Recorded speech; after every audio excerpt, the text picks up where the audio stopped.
we suffer in life, not that we're suffering because someone bewitched me or someone is jealous of me.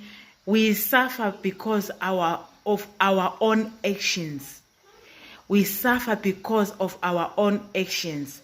When we're being judged, we are being judged according to our own actions, according to our own sins. So whatever wrong is going on is because of my ignorance. It's because of my silence. So when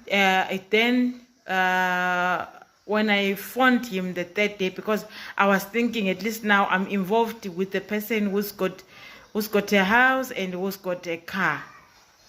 He just kept quiet on the phone and I was angry, and then I deleted his number. So then with the father of my child,